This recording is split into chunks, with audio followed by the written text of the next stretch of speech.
রংপুর বিশ্ববিদ্যালয়ের আবু সাইদ ছেলেটাকে তিনটা গুলি করে মেরে ফেললো যে পুলিশ, এই হারামখোরের মুখে দাঁড়িয়েছে। অনেকে দাড়ি থাকে কাটা, এই হারামখোরের দাড়ি কাটাও, বেশ লম্বা দাড়ি, দাড়িটা তার সাইন, একটুকু ভয় করেনি সে। একটা ছেলে বুক পেতে দিল আর গুলি করে দিল। যদি মুসল্লি হয়, নিঃসন্দেহে সে মুসল্লি, কোনো সন্দেহ নাই, যেহেতু সুন্দর দাঁড়িয়ে আছে তার মুখে, এটা মুসল্লির পরিচয় না, মুসল্লি। এজন্য আল্লাহ বিশেষ ভাবে বললেন কি করে, ফাওয়াইলুল লিল মুসাল্লিন। কত আয়াত আছে, অথচ সালাত আদায় করলে আল্লাহ রাব্বুল আলামিন ওয়াদা করছেন, আন্নাহু মান জাআ ইহাফিজ আলাইহিন্না লিওয়াক্তিহিন্না আদখালতুহু জান্নাহ। অন্য কোন ইবাদতের ব্যাপারে আল্লাহ ওয়াদা করেন, কিন্তু সালাতের ব্যাপারে আল্লাহ ওয়াদা করেছেন, যে ব্যক্তি আউয়াল ওয়াক্তে সালাত আদায় করে আমার কাছে উপস্থিত হবে, আমি তাকে জান্নাত দান করব, এটা আমার ওয়াদা। অন্য ইবাদত করলেও জান্নাতে যাবে, কিন্তু সালাতের ব্যাপারে আল্লাহ ওয়াদা করেছেন, ওয়াহিদতু ইনদি আহাদা, আমি আমার কাছে একটাই ওয়াদা রাখছি, আন্নাহু মান জাআ ইহাফিজ আলাইহিন্না লিওয়াক্তিহিন্না আদখালতুহুল জান্নাহ। এজন্য আমাদের দাবি থাকবে মুসল্লিদের কাছে, আমাদের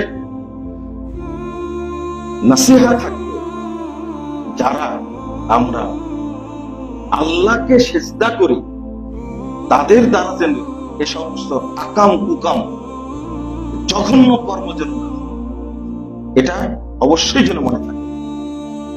আপনি নামাজ পড়ছেন 50 বছর যাবত, কিন্তু 50 বছর যাবত আপনি এই মদ গাঁজাও খাচ্ছেন, এটা কেমন কথা? সুদ খাচ্ছেন, মানুষের সম্পদ আত্মসাৎ করছেন, এটা বৈশিষ্ট্য যেন আমাদের মধ্যে না থাকে। আল্লাহ রাব্বুল আলামিন বলছেন কিয়ামতের মাঠে, সূরা হাক্ক 33-34 নম্বর আয়াতে আল্লাহ আবার বলছেন, ওয়ালা ইয়াহুদ্দু আলা তুআমিল মিসকিন, তারা মিসকিনদের খাওয়ানোর জন্য মানুষকে উৎসাহিত করতো না। আবার সূরা মুদ্দাসসিরের মধ্যে 43-44 নম্বর আয়াতে আল্লাহ বলছেন, আয়াতটা, তোমরা সাকার নামক জাহান্নামে কেন?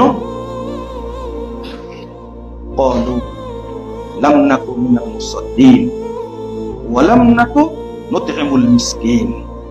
দুইটা কারণ, আমরা নামাজ পড়তাম না আর মিসকিনদেরকে খাবার দিতাম। বলতে বলতে এমন অবস্থা হয়েছে যে কোন জায়গা আসছে, কোন জায়গাটা, অধিকাংশ জায়গায় আসছে আগে আল্লাহর প্রতি অর্থাৎ ঈমান আনার পরে 2 নম্বর কাজ করতে বলা হয়েছে, যে যারা নিকটাত্মীয় অসহায়, যারা মিসকিন, যারা এতিম, যারা মুসাফির, তাদেরকে তোমরা সহযোগিতা করো।